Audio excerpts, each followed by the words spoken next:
guys, welcome back. Today, Skippy and I are going to be reviewing The Drifting Classroom, and it's by that author. I'm not going to begin to try and pronounce it because I suck at names, as you know. But anyway, this is volume 1 in the series. There are 11 books total, and it is described as sort of horror sci-fi, although I don't really see any sci-fi elements in this particular volume. Perhaps that'll show up later on. But what it is it follows a young boy by the name of Sho. He's an elementary student, and as the book opens up, he and his mom are kind of arguing. They're just not getting along, and they say some rather harsh words to each other as the boy's going off to school.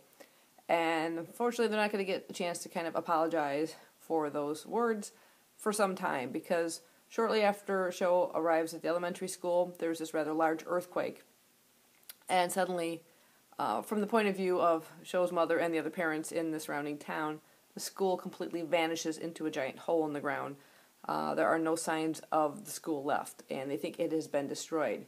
But from the point of view of Sho and the other students and teachers at the school, everything outside the perimeter of the gate surrounding the school has turned to ash. They think everything outside of their area has been destroyed. So the kids are, of course, freaking out. Their parents think everybody has been killed, and the parents on the other side think all the kids in the school have been killed, including the teachers.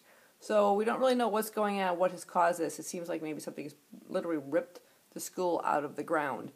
There's lots of panic and everything. I think in terms of the explicit content warning on there, it's mostly you see some signs of blood on there. I don't know if anything will get worse as the story goes on, but I haven't come across any swearing or anything else other than just kind of blood and horror scenes.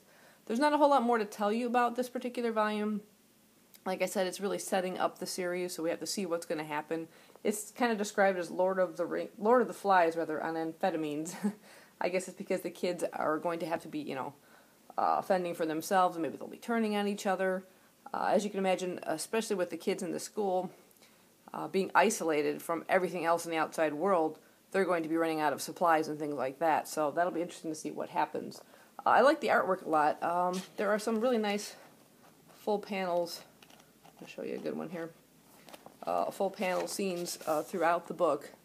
This is when they're looking out and seeing just this wasteland outside the school. And the imagery is really good with the kids and the faces. A bit more naturalistic style to it, but I really, really like the artwork. There's lots of not just close-up scenes, but lots of detail in the background, lots of architectural structure. The pages are just really filled. I think it was really quite well done art-wise. Like I said, there's another full panel shot through there. Yeah, so like I said, I don't yet see the sci-fi elements of it, just sort of the horror elements of it. But I'm looking forward to kind of continuing the series and finding out a bit more about it.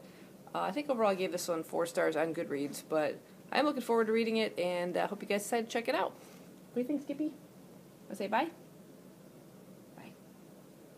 See you guys later.